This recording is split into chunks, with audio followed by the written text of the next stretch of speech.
Nous allons aborder un autre élément de l'architecture.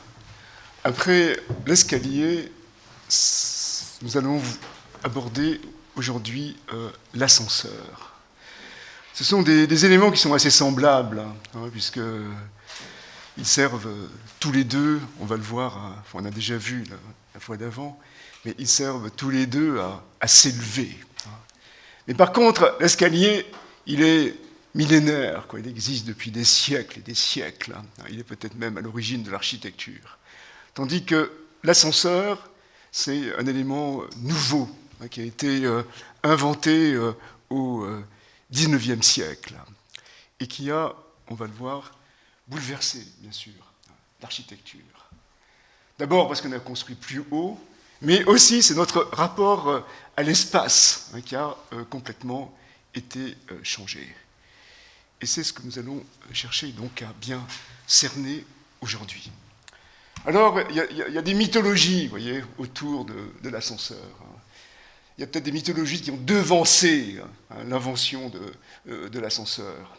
La première, la plus démente, c'est la mythologie chrétienne, qui est aussi quelque part assez récente, puisque le dogme de l'Assomption, le fait qu'on dise que la Vierge Marie n'est pas morte et ressuscitée, mais montée directement au ciel, c'est un dogme qui date des années 1950. Même s'il a travaillé, bien sûr, donc, pendant des siècles, toute la théologie chrétienne. Alors pourquoi parler d'Assomption, voilà, en parlant de l'ascenseur? Simplement en regardant cette fresque du Corrège. Voilà, On voit donc un corps, le corps de la Vierge, le corps ni mort ni vivant, endormi, voilà, qui monte vers le ciel dans un état de lévitation. Vous voyez, Voilà, c'est ça peut-être qui constitue, vous voyez, peut-être la première mythologie en ce qui concerne l'ascenseur. On le prend, et puis sans fatigue, vous voyez, sans avoir à chercher à construire des tours de Babel, vous voyez, sans avoir à chambouler la terre, vous voyez, et aussi sans se fatiguer, vous voyez, sans s'épuiser, voilà, à monter vers le ciel. Là, voilà, doucement, vous voyez, dans une grande spirale, voilà, entourée d'anges, on monte vers la lumière. Cette image, voilà, je vous conseille de bien la garder à l'esprit pendant tout le cours, parce que bien sûr, voilà, elle nous informe sur ce qu'est l'ascenseur. Voilà, autre image, donc, très différente, c'est beaucoup plus classique, même si c'est exactement la même époque, celle de Poussin, donc une Assomption.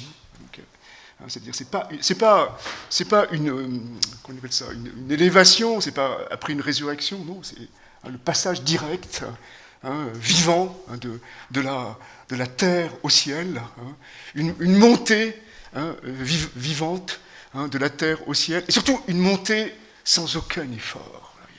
Voilà, sans effort, eh bien, on est poussé, voilà, vers les hautes sphères. Vers le ciel. Deuxième mythologie,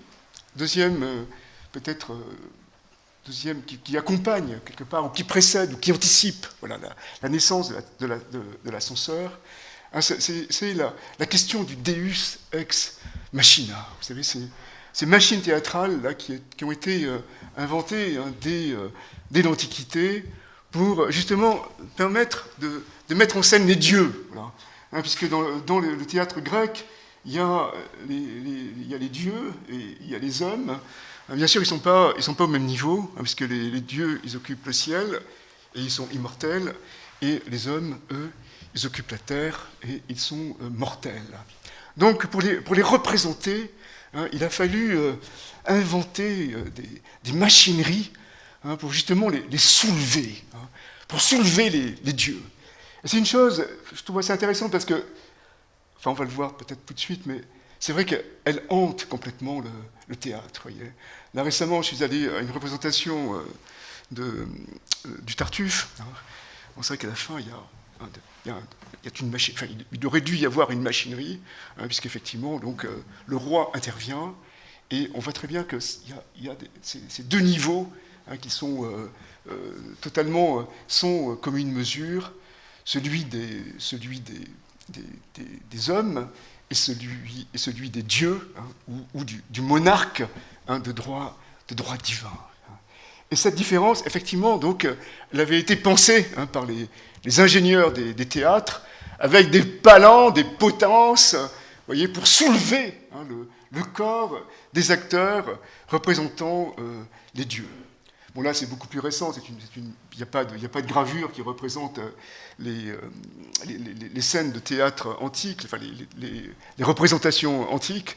Là, c'est une gravure qui représente une représentation d'Andromède. C'est une tragédie pas très connue de Pierre Corneille, parce que c'est justement une tragédie à machine, donc il y a toute une machinerie qui permettait effectivement donc d'élever les dieux, et bien marquer la différence entre les dieux et les hommes. Là aussi, oui, je vous demande de l'avoir en tête, cette idée-là. Parce que plus loin, ça c'est une gravure toujours du XVIe siècle, mais qui ne représente pas une tragédie du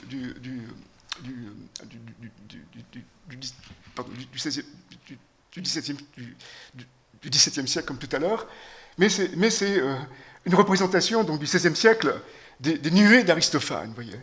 Et là, on voit donc, Socrate qui est posé sur, indûment quelque part, sur une machinerie réservée aux dieux, puisque toute la pièce d'Aristophane, vous le connaissez mieux que moi, les nuées, c'est de ridiculiser Socrate, de le faire passer pour...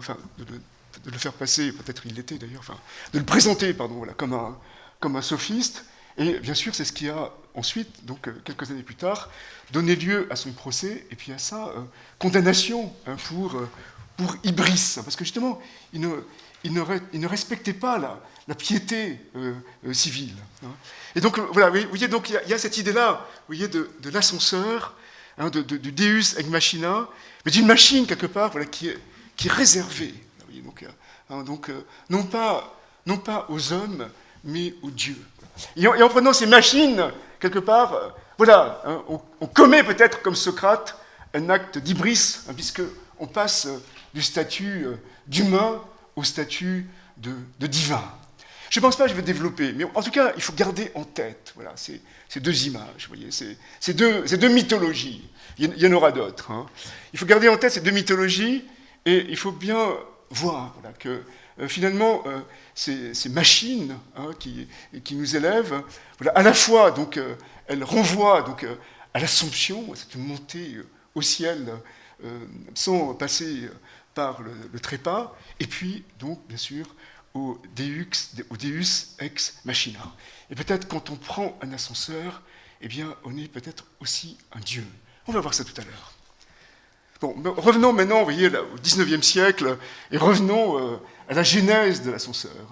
C'est vrai que l'ascenseur, il a quand même, il a une naissance, vous voyez, un peu étrange, parce que c'est vrai que c'est une machine, on l'a vu, bon, c'est la machinerie de théâtre.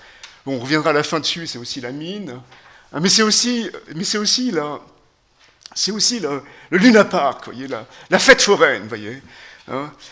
Ce qui a anticipé, bon, c'est vrai que les images là, elles sont plus récentes que la naissance de l'ascenseur, mais en fait, vous voyez, c'est ça qui a anticipé la naissance de l'ascenseur. C'est là où on a développé, vous voyez, donc toutes ces technologies pour élever les corps dans les airs. Et là, élever les corps dans les airs, c'est pas pour que les gens se prennent pour des dieux, mais c'est pour qu'ils aient des sensations, vous voyez, des sentiments, voilà, qu'ils aient peur, qu'ils aient le vertige, vous voyez. Ce sont des grandes machineries, vous voyez, destinées à décupler, voilà, vous voyez, les sensations humaines. Et ça, c'est vrai, c'est une chose. Bon, bien sûr, on peut avoir le vertige dans un escalier, mais c'est évident que quand on prend un ascenseur, on a quand même beaucoup plus, parce qu'on peut sembler, vous voyez, complètement jeté dans le vide. D'autant plus que dans ces manèges, tout était fait vraiment exprès bien sûr pour provoquer, vous voyez, ces sentiments de vertige, hein, de déréliction. Hein. Voilà, donc là c'est une tour qui monte et qui descend, et en même temps qui tourne. Et là, vous voyez, c'est toutes sortes de manèges, donc une grande roue, hein, donc, où les cabines montent et puis redescendent, et puis ensuite une tour, hein, où des nacelles sont rattachées par des câbles, hein, sont parachutées, donc, et puis descendent pratiquement en chute libre, hein, vers le sol. Et là, c'est la naissance de l'ascenseur, mais la naissance de l'ascenseur, quelque part, c'est aussi, vous voyez, dans cette ambiance un peu festive, d'exposition universelle, hein, de fête foraine. Et là, c'est Otis, donc l'inventeur de l'ascenseur moderne, hein, qui le présente donc au Crystal Palace à New York en 1853. Et en fait, ce qu'il a inventé dans l'ascenseur, bon, c'est sûr que ce n'est pas les poulies, ce n'est pas les cordes qui permettaient de monter les cabines, hein, c'est simplement un système de crémaillère qui permettait à la cabine, au cas où la corde romprait, hein, de se maintenir, hein, sans tomber. C'est l'invention un peu majeure, hein, donc, qui a permis le développement de l'ascenseur. Et donc il y a ce développement, vous voyez, donc, ludique, hein, ce développement, disons, ce monde de sensations, hein, qui s'ouvre donc autour de l'ascenseur. Hein, c'est Luna Park, hein, c'est Coney Island.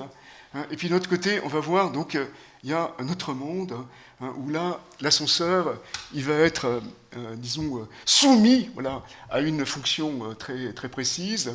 Il va être aussi, si vous voulez, encagé. Hein. On peut imaginer, voilà, une sorte de bête sauvage qui donne le vertige, qui jaillit dans le ciel, et tout d'un coup on la met dans une gaine, et puis on met cette gaine au centre du bâtiment, et on empêche la cabine de tomber, et puis on la règle, on la dompte, hein, pour que justement elle puisse desservir, hein, tous les étages, hein, donc des nouvelles constructions américaines, hein, que ce soit à New York ou que ce soit à Chicago.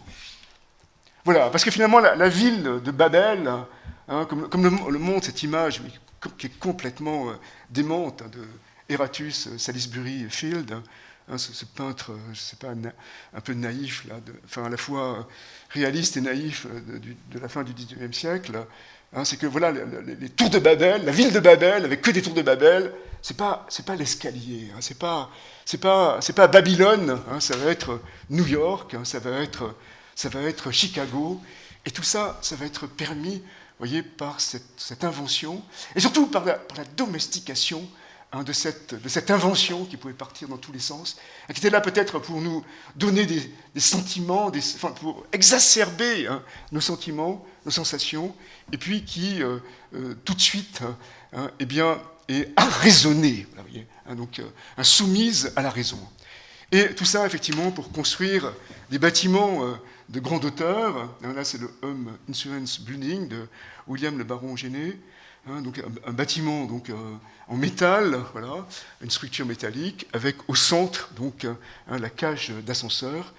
Et cet ascenseur, effectivement, il va bouleverser complètement la typologie de l'immeuble, puisque à l'origine, donc, quand on faisait un immeuble, le rez-de-chaussée, c'était pour les commerces, le premier étage, c'était l'étage noble, parce qu'on n'avait pas à monter beaucoup d'escaliers, et puis après, les derniers étages, au contraire, c'était plutôt les étages délaissés, réservés aux services, parce qu'il fallait monter 6, 7 niveaux d'escalier. Avec l'ascenseur, c'est vrai que tout est bouleversé.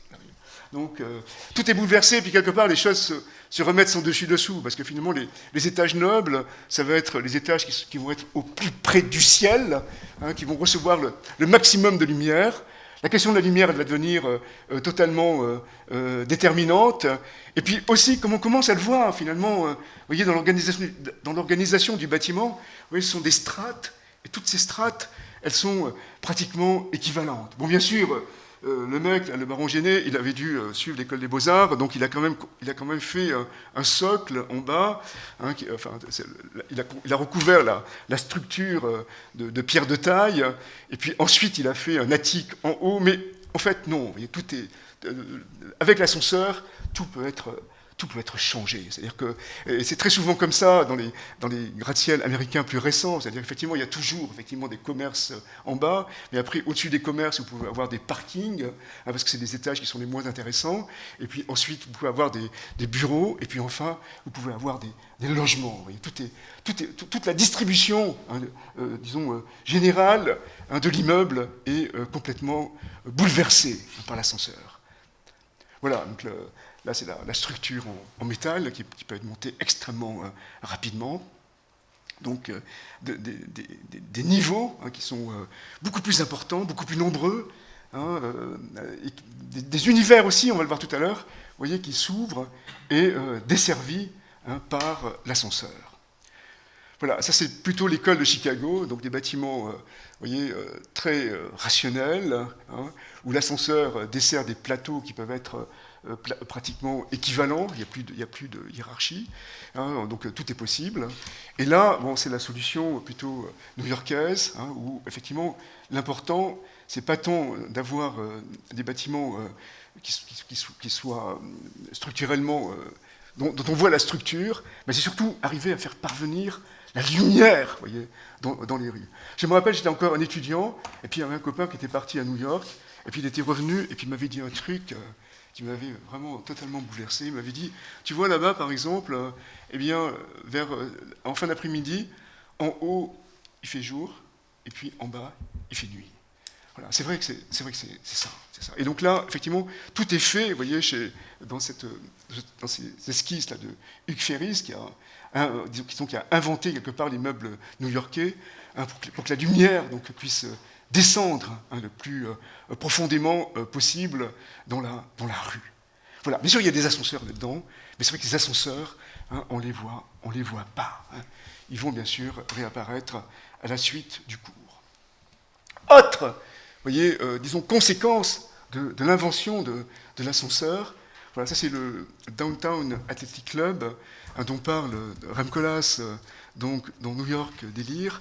Et c'est vrai qu'il a toute une théorie de l'ascenseur, puisqu'il me dit que finalement, voilà, avec l'escalier, quand on monte d'un étage à l'autre, le fait qu'on fasse un effort, vous voyez, qu'on se fatigue, qu'on réfléchisse aussi en marchant, en montant, vous voyez, eh bien, ça crée, donc, ça fait de l'escalier un espace initiatique, vous voyez, voilà, parce que quand on passe, quelque part on pourrait dire, enfin on l'a vu la semaine dernière, voilà, enfin la dernière séance, quelque part on pourrait dire que l'escalier, bien sûr, il vous transforme, voilà, vous voyez, il vous change. Vous n'êtes pas le même quand vous prenez l'escalier et que vous partez du rez-de-chaussée pour monter au 6e étage. Voilà, au 6e étage, vous êtes quelqu'un d'autre. Voilà. Tandis que l'ascenseur, non, c'est pas ça. Tu rentres dans l'ascenseur, putain, tu arrives au 50e étage, c'est toujours le même. Il n'y a pas de problème. Voilà. Comme Marie, voilà, tu vois, tu meurs pas. Tu montes directement de la terre au ciel. Tu vois, et, voilà. Et là, c'est ça qu'il a. Et c'est ça que Las a théorisé, donc, à partir de ce bâtiment, le Downtown Athletic Club. Et c'est vrai, ce bâtiment, voilà, quand on le voit, on ne sait pas ce que c'est, quoi. On ne sait pas si c'est un immeuble de bureau, un immeuble de logement. Vous voyez, il est aussi découpé, donc à la manière de Luc Ferris, pour pouvoir faire arriver la lumière en bas. Mais vous voyez, il ne dit rien, vous voyez, de sa fonction, il ne dit rien de la manière dont il est desservi. Et en fait, quand on voit la coupe, voilà, on s'aperçoit qu'en coupe, on voit qu'il y a des choses très très différentes, mais qui ne sont pas du tout énoncées par l'enveloppe, qui ne sont pas du tout dites en façade. C'est comme c'est le Downtown Athletic Club, eh bien, chaque étage, vous voyez, correspond à un sport particulier. Voilà, donc il y a des rings pour la boxe, avec des gens qui tapent dans des punching balls. Il y a une piscine, voilà, pour les nageurs, vous voyez. Il y a des endroits pour la gymnastique. Il y a des vestiaires. Et quelque part, voilà, c'est vrai que le monde sportif, vous voyez, c'est vrai que c'est pas pareil de jouer au football et puis de nager. Quelque part, en plus, même morphologiquement, les sportifs, ils sont complètement différents, vous voyez. Ils appartiennent... Voilà, le monde où on tape sur un ballon comme un con, c'est pas le même que celui dans lequel on plonge dans un bassin. Vous voyez, c'est des mondes complètement différents. Et là, ce que dit Koolhaas, c'est que, voilà, avec l'ascenseur, on peut faire un jeu de mots, voilà, et parler de stories, d'histoire, et de story, plancher. Hein, c'est-à-dire que à chaque étage, il y a une histoire différente, là. Il y a un monde différent. Et l'ascenseur, justement, potentiellement, voilà, il vous permet, hein, de plonger, voilà, sans initiation aucune, voyez, dans des mondes complètement différents. Voyez, voilà. C'est ça, quelque part, c'est une des leçons aussi de l'ascenseur. Voyez. Et c'est en ce sens aussi où il change, hein, totalement donc, notre rapport au monde, enfin, en tout cas d'une certaine façon, parce qu'on va voir, il y a beaucoup de façons dont il le change, c'est certain, j'ai déjà parlé de plusieurs façons tout à l'heure, enfin, mais voilà, il change notre rapport au monde, et c'est bien sûr, ce cours, c'est ça, c'est voir effectivement, vous voyez, en quoi, hein, ces éléments de l'architecture, ils changent notre rapport au monde. Ou plutôt, ils ne changent pas, ils construisent, vous voyez, donc un rapport au monde. Voilà, là c'est un plancher, bon, c'est très théorique cette idée, hein, de l'ascenseur qui s'ouvre sur une salle, parce que là on voit déjà qu'il y a des sas quand même malgré tout entre les salles et les sas, mais en tout cas, vous voyez, potentiellement, c'est comme ça, là, vous voyez, voilà. Hein, on arrive, on n'est pas transformé, on n'a pas subi d'initiation, et puis on passe du monde de la rue, voilà, au monde des gens qui se tapent sur la gueule à coups de poing, ou on passe du monde de la rue, voilà, aux gens qui nagent, qui font des longueurs de bassin et des longueurs de bassin, vous voyez, hein, donc des mondes complètement différents, hein, à travers lesquels on peut passer, hein, sans aucune transition. Mythologie 3, c'est autre personnage. Hein, on a vu la Vierge, on a vu Socrate ou le Déus. On a vu l'appareillage, on a vu les dieux, voilà, on a vu la Vierge, on a vu les dieux, et maintenant Dédale. Ça, Dédale, c'est toujours un héros qui m'a... Enfin, finalement, Dédale, c'est un type qui te fait vraiment flipper, quoi, c'est clair. Mais parce que, enfin, quand on voit sa vie, vous voyez, c'est un mec, il a inventé des trucs, enfin, il a inventé beaucoup de choses, mais surtout, la première invention, c'est de faire... Il a fait un truc complètement délirant. C'est-à-dire que la femme de Minos, Parsiphae, elle était amoureuse d'un taureau blanc, pour un sacrifice. Et elle voulait absolument s'accoupler avec lui. Et lui, voilà, il a trouvé le moyen, vous voyez, comme je disais tout à l'heure, voilà, de changer le monde, de faire en sorte que cet accouplement, qui est totalement contre nature, eh bien, il soit possible. Et donc, Parsiphae s'est accouplée grâce à un dispositif inventé par Dédale avec le taureau blanc. Voilà. Et un autre monde, voilà, c'est ouvert. Hein. Et de cet accouplement est né le Minotaure. Et Minos, qui ne voulait pas tuer cet enfant, mais qui ne voulait pas non plus qu'il soit en liberté, demande ensuite à Dédale, hein, de construire un palais, hein, pour ce Minotaure, à la fois taureau et homme, un palais, hein, dans lequel le taureau ne peut pas sortir parce qu'il se perd, et dans lequel quiconque rentre, eh bien, se perd. Mais ça, je vais vous dire un truc, un monde dans lequel on se perd, en tout cas, on ne peut pas sortir, bah putain, c'est la ville d'aujourd'hui, quoi, vous voyez. Donc là, donc Dédale, voilà, d'abord il a inventé un truc qui permet donc la procréation interespèces, et en plus, vous voyez, il a inventé la ville, quoi. Et ensuite, comme Minos l'avait enfermé dans ce palais, donc dans ce labyrinthe, pour en sortir, donc il s'est construit des ailes en cire, vous voyez. Donc quelque part, on pourrait dire que c'est aussi donc, un précurseur de l'ascenseur.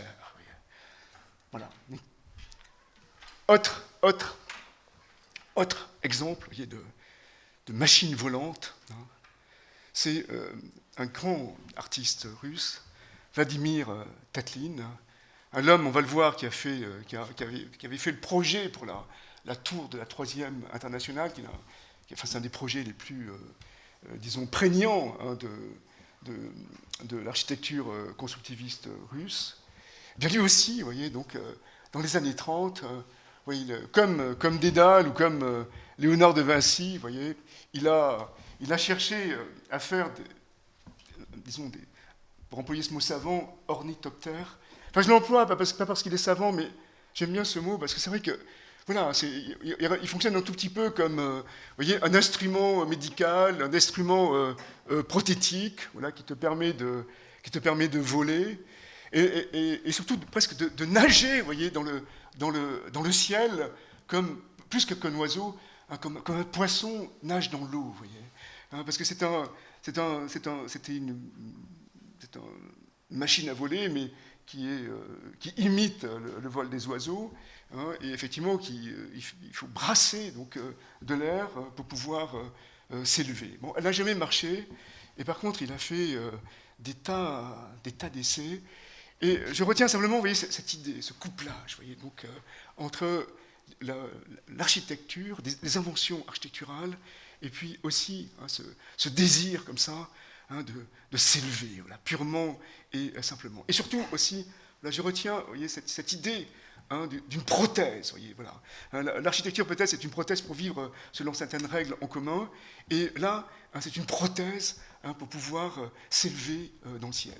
Mais ces inventions, si vous voulez, voilà, elles sont totalement contre nature. Hein, puisqu'elle cherche aussi à se substituer à la nature. Hein. Et c'est en ce sens, si vous voulez, hein, constamment qu'il faut revenir hein, sur les éléments de l'architecture hein, comme des éléments qui permettent donc hein, de construire hein, le monde, disons de projeter voilà, le monde hein, qui est le plus favorable à notre développement. Voilà, c'est la tour, le montage hein, présentant la tour de Tatlin, qui est aussi une tour de Babel. C'est pas un labyrinthe, mais c'est une tour de Babel. Hein, et puis cette idée là de machine volante hein, qui reprend hein, les recherches de Léonard de Vinci, même si finalement elle n'a jamais volé. Voilà, hein, autre image, autre immeuble constructiviste jamais construit, totalement iconique. Et là, vous voyez, quelque part, on va le voir, enfin on le voit très bien sur l'image, hein, c'est le commissariat à l'industrie lourde qui était projeté sur la place rouge à Moscou par Ivan Leonidov. Vous voyez, d'emblée, voilà, là il y a une sorte de mise en relation vous voyez, entre l'ascenseur de la tour, qui n'est pas à l'intérieur, comme dans les tours américaines, mais qui est à l'extérieur, hein, et qui permet effectivement de desservir les différents plateaux, et puis l'avion. Donc il y a cette mise en correspondance hein, chez Léonidov hein, entre l'ascenseur et l'avion, et qui dit bien voilà, que l'ascenseur, hein, c'est essentiellement fait hein, pour nous élever vers le ciel. Hein, c'est fait pour réaliser hein, ce rêve que tout le monde fait, hein, de rester comme ça en suspension dans l'espace, hein, et bien sûr pour retrouver donc, dans ce rêve à la fois Icare et puis donc, la Madone en élévation. Voilà, la tour, le projet, voilà, c'est 2 tours hein, qui rappellent tout à fait l'architecture industrielle, et surtout, vous voyez, cette place qui est donnée hein, à l'ascenseur, hein, qui est extérieur, hein, et qui rappelle, qui est pratiquement une machine volante, hein, qui est donc soumise à la tour, au bâtiment, hein, mais qui garde hein, une autonomie hein, qu'elle n'avait pas hein, dans les premiers gratte-ciel américains. J'ai toujours été fasciné. C'était un soir, j'ai rentré un soir d'un concert là, et j'ai vu l'Arche de la Défense et j'ai vu la référence, je ne l'avais jamais auparavant, entre les ascenseurs de François Deslogiers et puis donc ceux de Léonidov. Et là aussi, c'est toute une scénographie. Bon, c'est vrai qu'elle peut sembler un peu datée maintenant, parce qu'il y a ce nuage, et effectivement, on prend l'ascenseur, et on traverse le nuage, et puis enfin, on arrive donc sur le toit de la Défense, hein, où on voit tout Paris.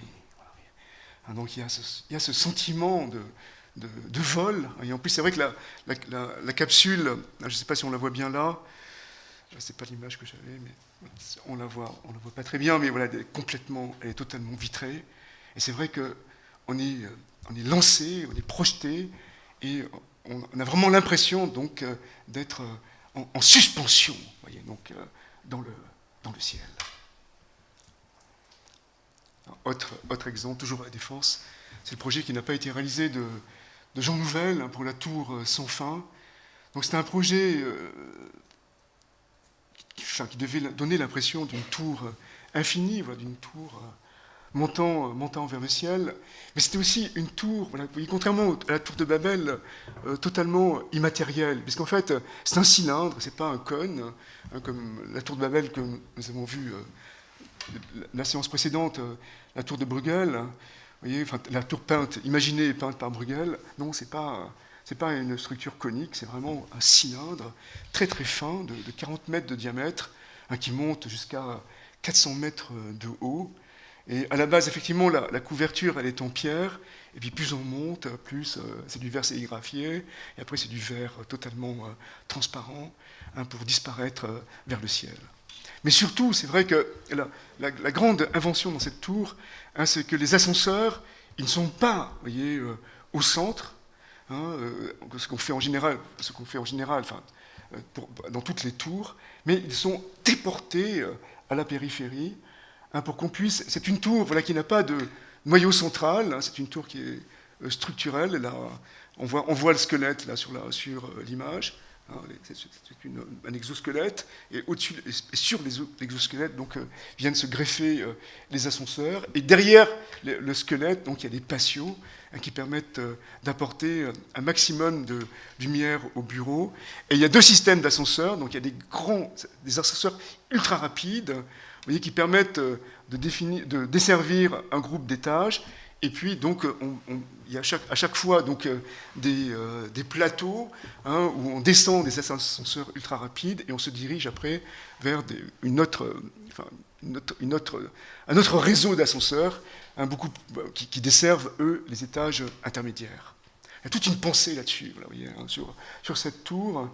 Et c'est vrai, cette tour, c'est pour ça que, bon, c'est vrai qu'on peut difficilement, c'est ça qui est fort toujours chez Nouvel, c'est que voilà, enfin on dit que c'est quelqu'un qui fait des images, mais quelque part, il va au-delà de l'image, parce qu'il n'y a aucune image vraiment qui peuvent rendre ce projet, hein, où effectivement, donc, d'abord très fin, bon, ça bien sûr on peut le voir sur les photomontages, hein, mais ensuite de plus en plus transparent, ça c'est beaucoup plus compliqué à définir, et puis surtout donc hein, ce mouvement, hein, permanent donc des ascenseurs, hein, qui s'envolent, hein, donc vers le ciel.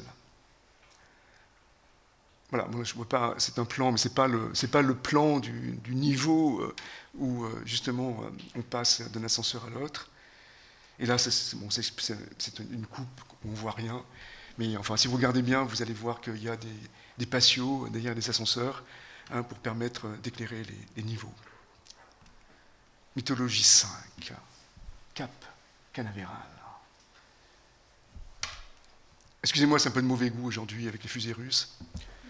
Mais voilà, c'est vrai qu'il faut voir ce que ça a pu être. Hein, dans les années 50, hein, c'est le lancement de fusées vers le ciel. Hein, c'est vrai que d'abord à l'époque il y avait beaucoup de structures parce qu'il y avait les fusées étaient montées sur place, donc il y avait des grandes structures qui permettaient le montage des fusées. Après il y avait les rampes de lancement. Et c'est vrai qu'à chaque départ des fusées, donc d'une fusée, il y avait une foule énorme, hein, qui venait donc autour, hein, pour voir la fusée décoller. Là, on voit donc la presse, hein, qui photographie le départ de la fusée, hein, ou qui parle en direct à la radio, hein, du départ de la fusée. Et là, effectivement, donc, c'est l'étendue du Cap Canaveral, parce qu'il y a donc à chaque nouveau programme, il y a d'autres installations. Hein, c'est sur une lagune, donc c'était très facile de se développer, de se déployer. Et là, voilà, on revoit. Là, quelque part, on retrouve quelque chose qu'on a déjà vu. Vous voyez, c'est pratiquement la tour, hein, du commissariat à l'énergie lourde. Vous voyez, donc, hein, on voit un ascenseur surdimensionné, et puis donc une rampe de lancement. Mais cette fois-ci, l'ascenseur eh bien, il est complètement déchaîné, hein, parce qu'il n'est pas du tout domestiqué ni arraisonné, hein, puisqu'il part de la tour et puis il s'élance directement dans le ciel. Ça, je pense, c'est une image qui a dû taper dans le cerveau des architectes, parce que c'est évident, parce que tout le monde était là-bas. Aux États-Unis, tout le monde voyait ça à la télévision. Tout le monde allait sur place pour voir les fusées décoller. Tous ces mythes, là, le mythe de l'Assomption, le mythe de la tour de Babel, quelque part, ils étaient réactivés, vous voyez, dans cette lagune, avec ces fusées. Et je pense que le mec qui a vraiment le mieux regardé ça, c'est John Portman. C'est vraiment un très très grand architecte. Bon, c'est vrai qu'il n'est absolument pas considéré comme ça en général par la critique d'architecture, parce que c'est vrai que c'était un petit peu aussi un homme d'affaires. Mais enfin, peu importe, c'est vrai qu'il a complètement compris ce truc, cet imaginaire, voilà, de la fusée, quoi, voilà.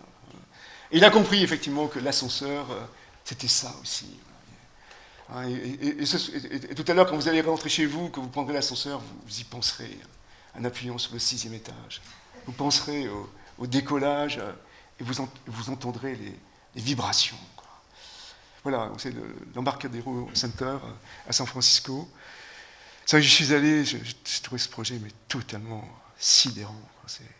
C'est des chambres d'hôtel, il y a un plan incliné comme ça, avec des terrasses, et après il y a une barre qui fait un angle. Voilà, on voit la vue de haut.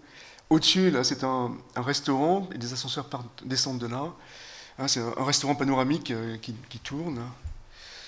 Et là, oui, c'est la coupe, et on voit effectivement le gigantesque atrium, complètement délirant, qui reprend tous les délires des architectes du XVIIIe siècle, que ce soit Piranèse ou Boulez. Et puis on voit bien sûr la capsule de l'ascenseur. Ce n'est pas la capsule Apollo, ce n'est pas la capsule Mercury, mais c'est une capsule totalement transparente, et qui permet donc, comme une fusée, vous voyez, de passer du hall, qui est finalement très horizontal, très calme, vers votre chambre, et ensuite vous serez projeté dans le paysage. Voilà, c'est le hall. Je vous assure, c'est sidérant, vous voyez l'ambiance qui règne dans le hall. On peut boire un café. C'est un bâtiment, un truc totalement calme. Mais c'est presque un monde en soi, bien sûr. C'est un ciel comme ça qui est complètement repensé. Et puis ensuite, il y a les capsules qui permettent justement on la voit donc à droite de l'image, qui permettent de relier donc les différents niveaux à l'atrium de l'hôtel. Voilà, c'est les coursives en porte-à-faux. Et là, donc, une autre photo qui montre en couleur cette ambiance, l'ambiance qui peut régner donc, dans cet atrium. Autre hôtel, il en a fait beaucoup, ils ne sont pas tous excellents, mais il en a fait un, enfin il en a fait partout, pratiquement, il a fait Los Angeles, il n'est pas très intéressant, mais quand même toujours, il y a cette idée de vertige dont on a parlé, voilà, vous voyez, il y a cette idée de décollage, de vertige, ce côté exaltation des sensations, ce côté homme dans l'espace, homme divin peut-être aussi, voilà, dans lequel, parce que c'est un hôtel de luxe, c'est évident, donc dans lequel voilà, on est peut-être comme Socrate, peut-être pas tout à fait à sa place, mais voilà, en tout cas c'est un monde qui est fait donc, autour de l'élévation. Donc, autre hôtel de Portman qui est très intéressant, c'est celui de New York. C'est le Marriott Marquis qui est sur Times Square. Et donc, on rentre par les côtés, parce que donc, sur Times Square, c'est pratiquement fermé. Il y a des commerces en rez-de-chaussée, mais c'est la salle de théâtre. Et après, on rentre donc par les côtés. Et puis, on voit, vous voyez, là encore, on voit là, c'est 2 bars, et après des immeubles ponts qui se contractent, et l'ascenseur après, les ascenseurs après ils vont traverser voilà, ces espaces qui se contractent de plus en plus. Voyez. Voilà, comme on le voit sur l'image, voyez, vous avez un cylindre avec un cylindre avec des ascenseurs à la périphérie, et ces ascenseurs, donc, vous voyez, ils traversent, vous voyez, un espace qui est d'abord compacté, après qui se dilate, après qui se rétracte, après qui se rétracte encore, et qui finit encore un tout petit peu par se dilater. C'est vraiment une sorte de voyage intersidéral à l'intérieur d'un bâtiment fermé. Donc là, on voit très bien au centre la tour avec les ascenseurs qui sont placés à la périphérie. Et là, vous voyez, c'est des ascenseurs donc, qui sont lancés donc, comme des fusées dans un espace sidéral qui se contracte et qui se dilate.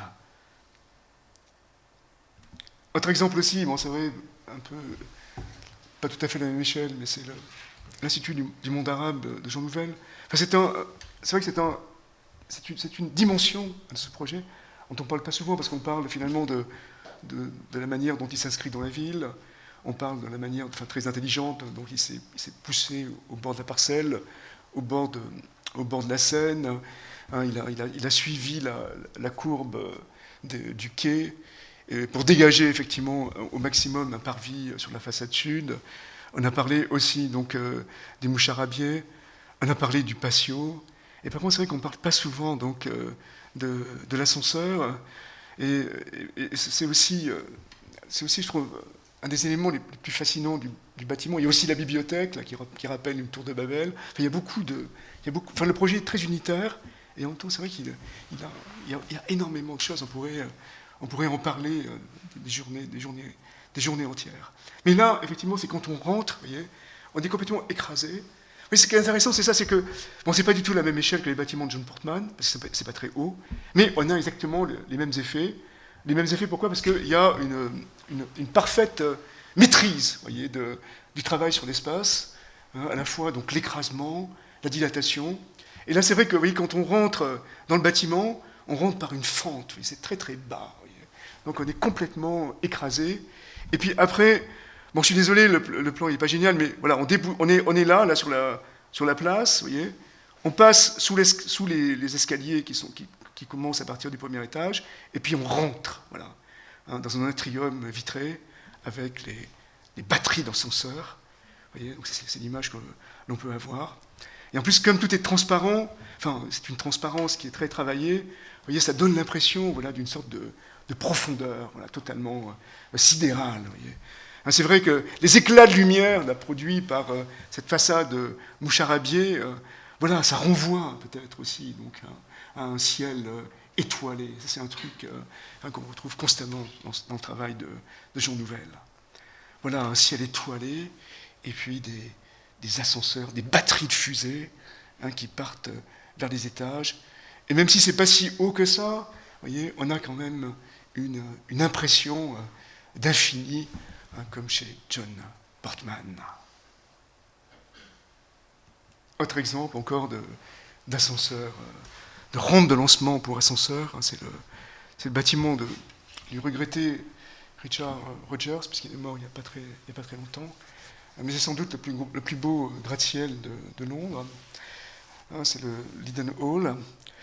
Et c'est vrai que là, surtout, il est très très beau. Là aussi, il était calculé effectivement pour faire descendre la lumière au maximum dans la rue.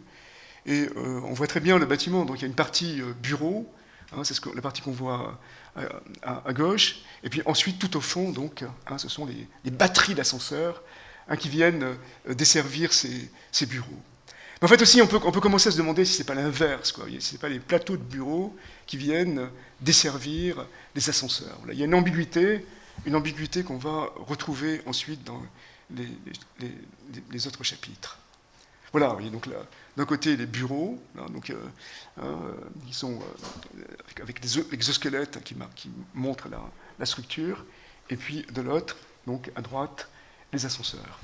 Alors les ascenseurs, en fait, il y a une structure là, que l'on voit en jaune, et cette structure, donc, elle contient les paliers des ascenseurs, mais les ascenseurs, ils ne montent pas tous jusqu'en haut, c'est-à-dire qu'il y a des ascenseurs qui sont faits pour desservir les premiers étages.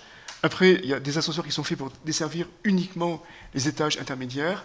Et puis enfin, donc, il y a des ascenseurs qui desservent les étages du haut. Donc, ce qui permet effectivement, vous voyez, d'avoir toute une scénographie, comme une sorte de ballet mécanique, vous voyez, entre d'un côté ceux qui montent en haut, ceux qui s'arrêtent au premier étage, et puis de l'autre côté ceux qui desservent les étages intermédiaires. Bon, là, c'est l'entrée sous le bâtiment. Et là, c'est l'accès, donc, ensuite, à la batterie d'ascenseur. Et là, c'est la structure là, primaire sur laquelle vient se fixer une structure secondaire qui peut être enlevée et qui permet donc, qui sert de cadre pour que les ascenseurs puissent desservir les différents étages. Voilà, un ascenseur. On est lancé dans l'espace, là encore, comme dans une fusée. Et c'est vrai que la tour, c'est comme une rampe de lancement pour les fusées, pour l'ascenseur. C'est là où c'est important. Voilà, c'est là, quelque part, peut-être l'homme nouveau créé par la tour, il est moins dans le plateau de bureau, parce que les plateaux de bureau sont quand même assez écrasés, notamment ceux du bas, mais il est vraiment, vous voyez, donc, dans l'ascenseur, voilà, quand il s'élève, comme un Deus ex machina. Voilà, la structure en jaune, et puis ensuite, par-dessus, donc, les éléments qui viennent s'accrocher quand, eh bien, effectivement, les ascenseurs parviennent au niveau. Voilà, et puis là, on voit très bien, vous voyez, donc là, c'est le niveau 6, donc il est desservi par la batterie d'ascenseur centrale, donc les gens arrivent là. Ici, les ascenseurs ne font que passer, ils ne s'arrêtent pas, et donc c'est les toilettes de l'étage. Après, niveau 22, donc, c'est ce côté qui est desservi. Voilà. Là, il n'y a plus rien. Et puis là, effectivement, ça sert de toilette, puisque ça, c'est des ascenseurs qui montent jusqu'en haut, ils ne s'arrêtent pas. Et puis enfin, donc, dernier niveau, les ascenseurs qui arrivent en haut et qui desservent l'étage, le niveau 40 et les niveaux les plus hauts, alors que là, ça sert encore pour les toilettes. Et là, donc, la façade postérieure, vous voyez, avec les fusées qui montent et qui descendent. Autre exemple, bon, parce qu'on va, on va voir surtout voilà, comment l'ascenseur il peut être aussi associé à l'escalier ou à la rampe. Vous voyez. Voilà, quelque part aussi, c'est une transformation. Là, quelque part. Je dis que oui, on n'est pas transformé par l'ascenseur par rapport à l'escalier, parce qu'effectivement, il n'y a pas de... on n'est pas sculpté par la montée, par l'effort physique qui doit faire monter les marches. Mais malgré tout, voilà, quelque part, quand on prend un ascenseur et qu'on arrive au dernier étage, on peut dire quelque part il y a quelque chose qui est de l'ordre de la dématérialisation.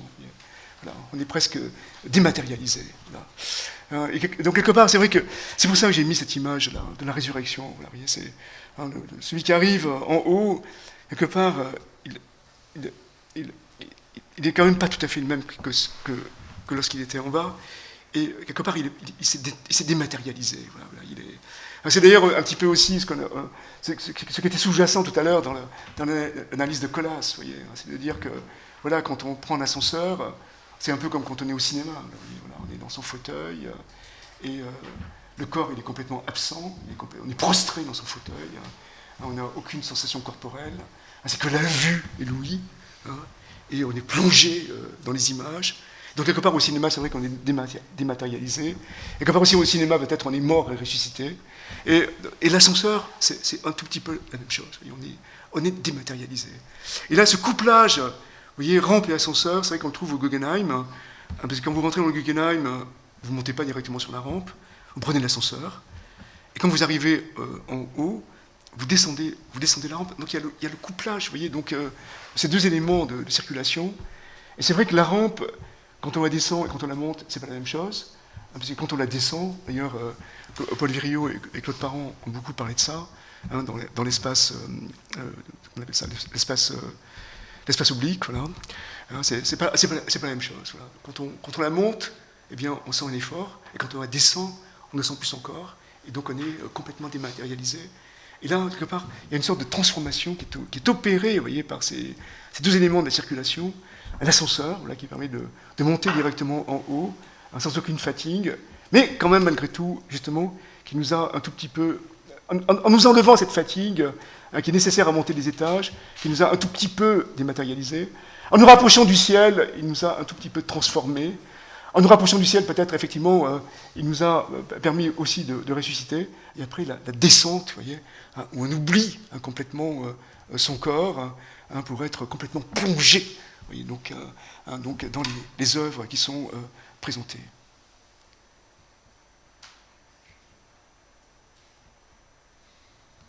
Autre exemple, bon, un peu différent, là c'est le couplage ascenseur-escalier.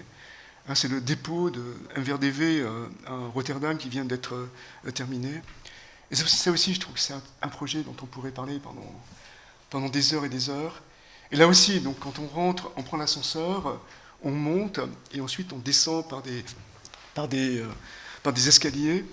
Et là aussi, si vous voulez, c'est vrai que l'ascenseur est essentiel parce que dans ce musée, quelque part, c'est un musée, c'est pas un musée vraiment pour le public, si vous voulez. Voyez, parce que, en général, quand vous allez au musée, vous voyez, donc d'abord vous traversez toutes les époques, là vous passez, vous faites ce que vous voulez. En général, vous commencez par le Moyen-Âge, puis vous voyez des œuvres du Moyen-Âge, et puis quelque part, ça vous aide à comprendre, voilà, comment les gens, ça vous aide à mieux comprendre les œuvres que vous voyez, parce qu'il y a constamment des références qui sont, disons, c'est des peintres qui vivaient dans la même culture, donc vous avez des mondes, et en plus les salles se suivent selon un certain ordre, il y a comme une sorte de travail sur la mémoire, il y a le corps, la mémoire, là c'est très différent, parce que d'abord c'est pas un musée, c'est un dépôt, donc les toiles sont dans des salles, mais elles ne sont pas faites pour être, elles sont pas faites pour être vues, elles sont faites pour être conservées. Donc, dans les salles, si vous voulez, vous pouvez avoir des toiles contemporaines et des toiles anciennes. Ce qui détermine leur classement, c'est pas leur histoire, c'est pas les styles, voilà, vous voyez. Enfin, simplement, c'est les dimensions. Les grandes toiles sont toutes mises au même endroit, et c'est aussi la manière dont elles sont peintes ou leur matière, vous voyez. Donc, les peintures sur bois, qu'elles sont modernes ou contemporaines, elles sont dans certaines salles parce qu'elles ont besoin donc d'être... parce qu'effectivement, les peintures sur bois, vous voyez, pour être préservées, eh bien, elles ne réclament pas le même milieu que la peinture sur toile. Donc vous voyez, c'est tout un classement qui est très particulier. Voilà. Et par contre, vous pouvez pénétrer dans ces salles, et en plus, pour pénétrer dans ces salles, vous n'y allez pas comme ça, il faut être accompagné par un animateur qui vous explique les toiles. Parce qu'en fait, ce que vous allez voir, c'est par exemple un Basquiat à côté d'un Bruegel. Voyez. Voilà, c'est un truc voilà, complètement différent. Et en plus, comme c'est un dépôt, c'est comme si vous rentrez par effraction. Voyez, comme si vous étiez mort et que vous revenez comme ça, faire chier les vivants. Voyez. Voilà, donc il y a cette idée-là, vous voyez, voilà, on ne peut pas se rappeler parce que c'est impossible. Vous voyez, c'est toute la peinture qui est là, mais elle est en vrac. Vous voyez. Donc, on peut vous faire voir les toiles, mais c'est presque impossible, vous voyez, de trouver des récurrences entre un Basquiat et un Bruegel, alors que c'est possible de trouver des récurrences entre un Bosch et un Bruegel. Là, c'est pratiquement impossible. Et donc, c'est un savoir comme ça, vous voyez, qui vous est donné, mais quelque part justement pour quelqu'un qui n'aurait plus de corps, qui n'aurait pas besoin, vous voyez, qui n'aurait plus de mémoire, qui n'aurait plus de corps, et on vous donne comme ça donc toutes ces informations, et vous plongez comme ça dans une culture qui vous dépasse complètement, et vous avez quelque part aussi aucun moyen vraiment pour la saisir, pour la comprendre. Enfin, ce bâtiment, je peux en parler des heures. Mais en fait, voilà, c'est un dépôt, c'est simplement un contenant, et en même temps, comme contenant, ils ont pris le truc le plus con qu'ils pouvaient trouver, c'est-à-dire une tasse, voilà, tu veux un dépôt, bah tiens, t'as un dépôt, quoi. Bon. Ah oui, bravo, très bien, super. On va voir, on va le mettre à côté du musée actuel. Voilà, c'est simplement, c'est un dépôt. Donc on arrive, là, on prend l'ascenseur, on monte, il y a un atrium, et puis ensuite, voilà, on voit, excusez-moi, on arrive, On arrive, on prend l'ascenseur, on monte, voilà, ici, les ascenseurs là et là, et après on redescend, et après donc on est invité, donc enfin il faut réserver à l'avance, et on est invité par un animateur à visiter les salles. Et pour visiter ces salles, il faut il faut s'habiller d'une certaine façon pour pas que votre présence à l'intérieur de l'espace ait une incidence sur l'hydrométrie, la chaleur du bâtiment, la chaleur de l'espace. Et après, vous ressortez.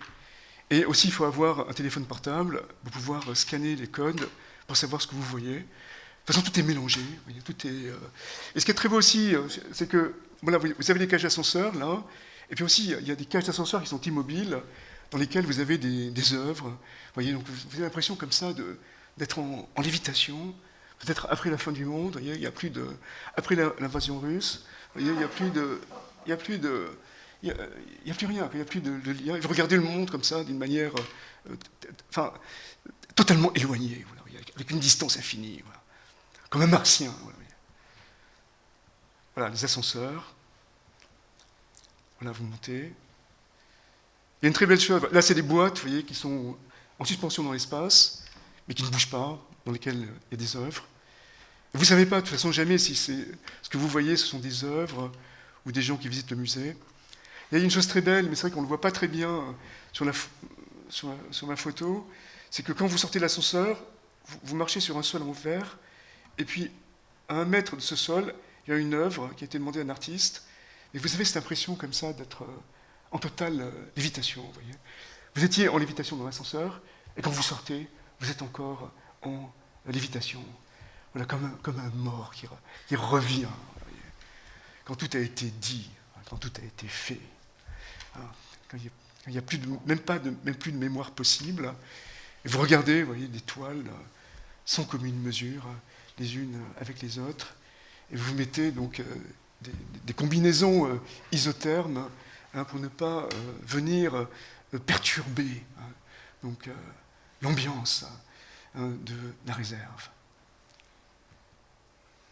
Autre manière, voilà, de combiner une hélice, enfin une rampe et puis un ascenseur, c'est le travail de UNStudio pour le musée Mercedes-Benz, parce que c'est une double spirale comme ça, donc en bordure. Ce qui est beau aussi, c'est vrai que c'est un bâtiment qui est connecté directement à des infrastructures, bon, pas des rampes de lancement de fusées, mais des autoroutes. Et on est vraiment dans un monde totalement infrastructurel. Et c'est vrai qu'on est en monde en mouvement. Voilà. Il y a les voitures qui sont en mouvement. Après, effectivement, le musée fait une double hélice, comme on a vu la fois précédente avec le château de Chambord. Et dans cette double hélice, il y a 2 parcours. Donc un parcours historique, où on voit l'évolution de l'entreprise Mercedes, et après un parcours thématique. Voilà, tout s'organise donc autour d'un atrium, là encore. Et dans l'atrium, il y a des ascenseurs là, qui permettent donc soit de monter puis de descendre, soit d'accéder au niveau. Voilà. Mais là, ce qui est intéressant, c'est l'ascenseur, en fait. Vous voyez, il y a une sorte de basculement, parce que tout est. Il y a l'autoroute dehors avec les circulations. Après, il y a les doubles rampes où les gens marchent. Et après, il y a les ascenseurs qui montent et qui descendent. Et les ascenseurs, ce qui est assez fascinant, c'est que, vous voyez, ils ne se donnent pas comme tout à l'heure. Chez John Portman, comme des capsules, ils se donnent pratiquement comme des véhicules. Et on ne sait pas si le mur il est vertical ou s'il est horizontal. Il y a une sorte de basculement complet donc, du bâtiment. Voilà, on voit l'ascenseur. Et c'est vrai que ces ascenseurs, on ne sait pas quand on voit la photo s'il est posé sur des rails. Et qu'il est sur une surface horizontale, aussi au contraire, donc il est posé sur des crémaillères, sur une surface verticale. Voilà, donc une sorte de basculement. On monte, on ne sait pas si on monte, si on descend, parce que de toute façon, quand on prendra la rampe, on descendra ou on montera. Vous voyez, tout bascule. Voilà, autre manière de voir les choses, beaucoup plus essentielle, c'est l'idée d'inversion. D'ailleurs, comme on l'avait vu, je crois, là, il y a 3 semaines pour l'escalier, c'est-à-dire qu'on peut très bien imaginer, dans un bâtiment, que ce ne soit pas l'ascenseur qui desserve les étages, mais que ce soit les étages qui desservent l'ascenseur. Et ça, vraiment, le penseur de ça, c'est vrai que c'est Ram Koolhaas, dans plusieurs projets, notamment celui-là, vous voyez, donc la maison Le Moine, parce que c'était une maison qui a été faite pour un paraplégique qui ne pouvait pas se déplacer, ou il pouvait se déplacer uniquement sur chaise roulante. Et donc, au centre, il a mis une pièce, et cette pièce, c'est sa pièce de vie. Et effectivement, toutes les strates du bâtiment, eh bien, elles ne sont pas là pour être desservies par ce monte-charge, mais au contraire, vous voyez, elles desservent le monte-charge. Et la relation de subordination de l'ascenseur au plateau, eh bien, est complètement renversée. D'ailleurs, c'est le malaise que l'on a quand je suis entré dans la maison. Enfin, il était déjà décédé, Monsieur Le Moine, mais j'avais rencontré sa femme. Et c'est vrai que le malaise qu'on a, c'est qu'effectivement, c'était fait uniquement, vous voyez, la maison était faite uniquement, pratiquement, même si elle disait le contraire, c'était fait uniquement pour le paraplégique. Et elle était vraiment faite uniquement, elle s'organisait uniquement donc autour de cet ascenseur. Voilà, donc là on est dans le plateau, dans un des plateaux, donc là c'est le plateau du séjour qui est au-dessus donc du plateau de service avec le garage, la cuisine, et puis les offices, enfin les bureaux. Et là c'est un grand plateau donc complètement ouvert.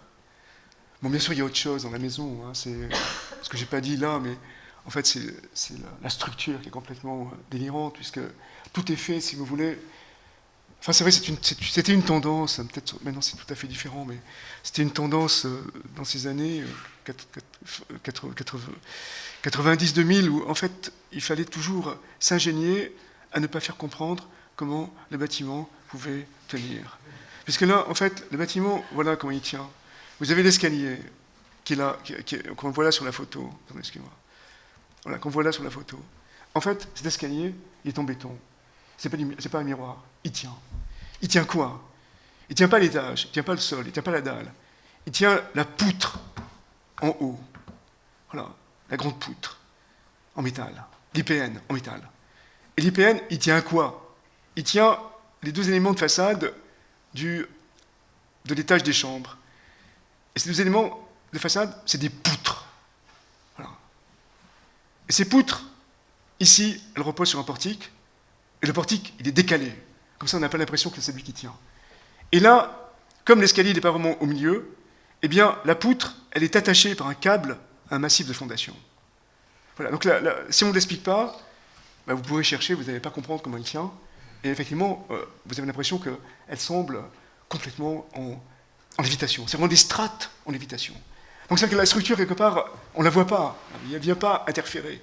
L'important, c'est d'avoir un jeu de strates et d'avoir effectivement donc, cette pièce mobile qui est desservie par ces strates et à travers laquelle toute l'habitation s'organise. Là, on voit les strates, la strate de service, la strate commune, la strate des chambres. Bon, la strate des chambres, elle est séparée par une faille, donc, ce qui complique encore la lecture, bien sûr, avec d'un côté la partie réservée aux enfants et l'autre donc au paraplégique et à sa femme.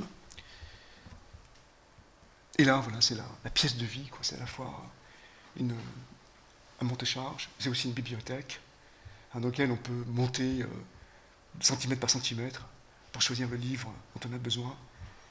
On est éclairé par le haut, par les côtés. Vous voyez, c'est la pièce de vie par excellence. On est en lévitation, voilà, dans l'espace. On est à la fois en lévitation dans l'espace, et l'espace, il vient nous servir. Vous voyez, on ne prend pas l'ascenseur pour monter dans sa chambre, non. C'est quelque part la chambre qui vient à toi. Et c'est aussi un musée. Et c'est aussi la chambre qui vient à toi. Strates. Autre exemple d'inversion. Non, il faut dire que voilà, oui, l'ascenseur, on peut voir les choses comme ça. D'ailleurs, j'avais écrit un article dans Archiscopie, j'aurais dû le rapporter, où j'avais vu les choses un peu comme ça. C'est-à-dire que, on peut dire, si vous les voyez, aujourd'hui, enfin, c'est un peu le cas, c'est le cas chez moi, si vous voulez. Voilà, aujourd'hui, enfin, voilà, l'ascenseur, c'est rien, quoi. C'est un truc, on s'emmerde parce qu'on n'a pas rencontré ses voisins. Et en plus, il va falloir attendre. Vous voyez. Donc, c'est pas un truc positif. Alors que ça pourrait être une chose complètement délirante. Vous voyez. Ça pourrait être effectivement un manège de Luna Park. On pourrait avoir le vertige. Vous voyez. On pourrait se sentir en suspension. On pourrait vraiment ressentir. C'est pourquoi quelque part l'ascenseur a été inventé. Vous voyez. Donc, ce passage, cette dématérialisation. Vous voyez. On passe sans même mourir de la terre au ciel. Et c'est vrai que c'est pas le cas. Et là, ce qui est fort chez Rem Koolhaas, bien sûr, c'est d'avoir pratiqué cette inversion et de montrer quelque part on peut complètement changer les choses. Et puis, au lieu de concevoir l'ascenseur comme un élément servile qui vient desservir les étages, on peut au contraire le concevoir comme un élément majeur, et faire en sorte que ce soit les étages qui viennent le desservir. Bon, on a vu la Maison Lemoine pour un paraplégique. Maintenant, on voit la Fondation Galerie Lafayette. C'est pas pour un paraplégique, c'est pour des artistes. Et l'idée, effectivement, donc, au départ de la Fondation Galerie Lafayette, c'était de faire une sorte de fondation, voilà, comme Vuitton, voilà. Et donc ils ont appelé Rem Koolhaas, on dit voilà, on va faire une fondation, on est dans le Marais, on est en train de complètement retransformer le quartier du Marais, parce que le BHV, ça nous appartient, il y a toutes les réserves, là maintenant on travaille plus à flux tendu, donc on peut les occuper, qui sont dans le quartier, on veut transformer complètement le quartier, on veut faire doubler la surface de chalandise des rues, en permettant aux gens de traverser les cours et mettre des commerces dans les cours. Et puis on voudrait aussi, donc, la fois, donc on va faire Italie, et puis on va faire aussi, et puis on va faire d'autres choses, mais on va faire aussi donc une fondation d'art, parce que c'est un quartier historique, c'est un quartier important, et on n'est pas très loin de Beaubourg. Donc faites-nous ça, et essayez de faire. On voudrait, bien sûr le truc c'était de dire, c'est faire la fondation Vuitton, un truc comme ça. Mais Koolhaas s'est dit, mais écoutez, de toute façon, on n'avait pas assez de fric pour faire ça, donc c'est pas comme ça qu'il faut voir les choses, quoi. Donc il faut comprendre que, voilà, ce qu'il faut faire, c'est faire un bâtiment actif, c'est faire une machine où l'art est en train de se faire, parce que c'est quand même un ancien quartier artisanal. Et donc, voilà, il faut pas faire une fondation, mais il faut faire excusez-moi, une institution là où les artistes viennent en résidence et puis présentent leur travail. Donc, dans le sous-sol, on va faire des ateliers et puis on va faire en sorte avec tout le matériel possible, inimaginable, parce que finalement, il y a de tout, quoi. Les artistes aujourd'hui, il y a plus de Enfin, il travaille sur tout. Il y a pas, oui, tu joues 3 notes sur une guitare électrique, tu es un artiste, ou tu fais des projections. Oui, c'est pas. Tu fais de la danse, tu peux. Oui, c'est pas. Voilà, il n'y a plus de support privilégié. On ne sait pas ce que c'est là aujourd'hui. C'est vrai, on n'arrive plus à le définir. Vous voyez, il est complètement indéfini. Donc, et on ne peut pas savoir non plus comment les artistes vont travailler, et surtout comment ils vont présenter leurs œuvres. Voilà. Donc, ce qu'il a fait, c'est que il a pris le bâtiment existant, il n'a pratiquement pas touché, parce qu'en plus c'est un quartier historique avec les snipers des monuments historiques qui étaient dans tous les sens. Donc il n'a pas cherché à toucher le truc, il a simplement occupé la cour, faire un bâtiment, il me semble presque, qu'on peut presque démonter si vous voulez. Et dans cette cour, qu'est-ce qu'il a mis? On pourrait dire un ascenseur. Voilà. C'est-à-dire c'est des plateaux comme ça qui sont posés sur, des plateaux qui ont des moteurs, des plateaux qui incluent des moteurs, et après la structure, donc il y a l'intègre des crémaillères, et donc c'est des plateaux qui peuvent, pas comme ça, mais qui peuvent monter. On peut faire un vide absolu, avoir une grande cage, ou alors on peut avoir des plateaux, on peut avoir plusieurs étages, ou alors on peut avoir des plateaux sur des niveaux complètement différents. Voilà, c'est le principe. C'est le principe. Bon, c'est vrai que c'est pas des choses qui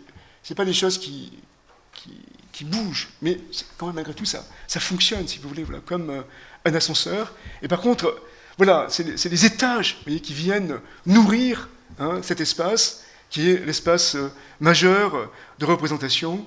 Vous pouvez avoir donc effectivement voilà, toutes sortes de supports. Ça peut être de la danse, ça peut être des conférences, ça peut être de la musique, ça peut être des projections de photos, ça peut être des photos, ça peut être des films. Vous voyez, ça peut être des choses, ça peut être des choses qui sont même pas imaginables, quoi, voilà, pratiquement.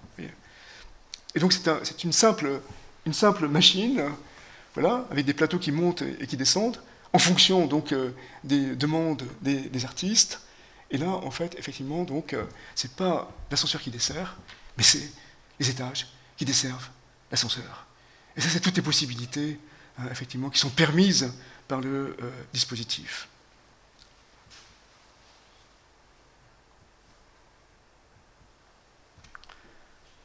Pour terminer, bon, revenons encore donc, sur l'idée de résurrection et de chute.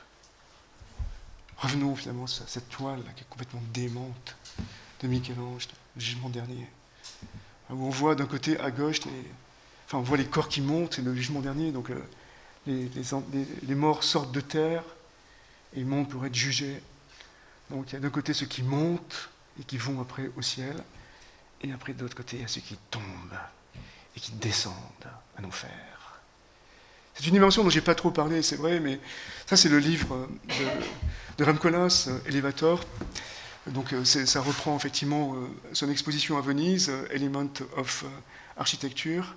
Et lui, c'est vrai, il montre très bien que finalement, voilà, il y a une histoire parallèle, vous voyez, entre les éléments qui permettent, les palans, qui permettent de descendre au fond des mines pour chercher de la pierre, du fer, du cuivre, du charbon. Et puis après, vous voyez, une autre histoire qui permet donc de monter vers des bâtiments de plus en plus hauts. Et il y a un ascenseur finalement qui symbolise totalement, vous voyez, cette idée de naissance et de chute. Il porte le nom de Pater Noster, notre Père. Et en fait, c'est un ascenseur qui est quelque part un ascenseur, un mouvement continu, vous voyez. Donc, il est très très lent comme ça, et puis il monte et il descend. Il ne s'arrête jamais. C'était inventé à la fin du XIXe siècle. Il y en a encore en fonctionnement, enfin, il en existe encore, je crois, à Bruxelles, à Vienne, à Berlin, à Copenhague, il y en a encore peut-être une centaine dans le monde, mais effectivement, ils sont très peu ouverts au public parce que c'est des ascenseurs qui sont relativement dangereux. Mais vous voyez, ce sont des choses comme ça qui montent et qui descendent, et qui rappellent aussi, et dans lesquelles subsiste, vous voyez, donc une dimension ludique, vous voyez, parce que là on voit, oui, c'est celui de la maison de l'industrie à Vienne. Vous voyez, on voit qu'il faut sauter dans l'ascenseur quand il arrive à son niveau, et après il faut sauter pour sortir, il faut sauter, enfin, il faut le faire intelligemment, bien sûr, mais oui, il y a un côté ludique, en tout cas, voilà, il y a un côté, en plus c'est un côté aujourd'hui où tout est sécurisé, même le métro, c'est vrai que c'est terrible à lire, mais voilà. En tout cas, voilà, il y a ce côté ludique, il y a ce côté aussi, voilà, on monte et on descend. Et ça, c'est un projet de Rem Koolhaas. C'est un projet, il n'a jamais présenté ce projet en fait, parce que c'est un projet. C'était une esquisse pour le réaménagement de la tour Montparnasse. C'est l'agence, comment s'appelle l'agence qui a gagné là, enfin, c'est 3 agences qui ont gagné, mais bon, peu importe. Okay. Bon, c'est vrai, lui, il n'a pas gagné, c'est clair. Et de toute façon, c'est pas le projet qu'il a présenté. Ça, c'était juste une esquisse qu'il a présentée, parce qu'en fait, voilà, il y avait plusieurs équipes retenues, et c'est un petit peu ce qu'on fait souvent aujourd'hui, c'est-à-dire que à chaque étape, donc les équipes devaient présenter devant les propriétaires de la tour leurs travaux. Et là, c'est vrai qu'il a eu une idée, mais totalement démente, quoi, si vous voulez. C'est pour effectivement desservir. Enfin, la grande question, effectivement, c'est comment desservir le restaurant sans parce que bien sûr, il a un accès réservé. Et lui, effectivement, il a associé, vous voyez, donc à l'ascenseur, l'idée de la grande roue. Et donc il y a ce retour comme ça. Donc, il y a eu ce retour à Coney Island.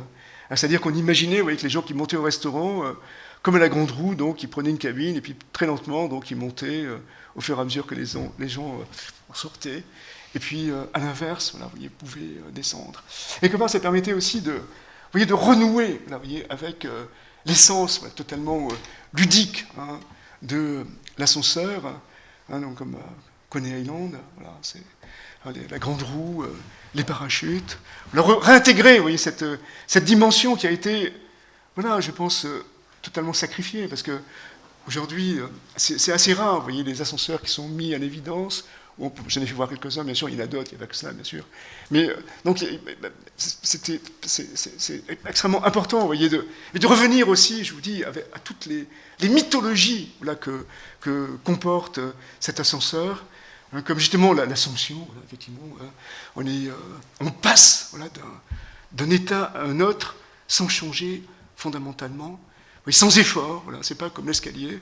On est changé quand même, hein, mais on est à la fois le même et puis quelqu'un d'autre, hein, en montant, en prenant l'ascenseur. Et puis on est aussi, vous voyez, donc, comme le personnage de Stanley Kubrick, hein, qui part dans l'espace. Vous voyez, c'est aussi donc, une des dimensions hein, de l'ascenseur, hein, cette idée de s'élever. Et quelque part aussi, c'est presque quelque chose de presque critique, vous voyez, parce qu'on s'élève, on prend la place des dieux, et puis en même temps aussi, on s'élève, et puis on est perdu hein, complètement hein, dans l'espace. Il y a un effet, voilà, mais je pense, qui est constant, qui est patent dans l'ascenseur, vous voyez. Il y a une possibilité de déréliction complète, vous voyez. On se perd, on se dématérialise. Et c'est vrai que je vous conseille d'y réfléchir. Merci.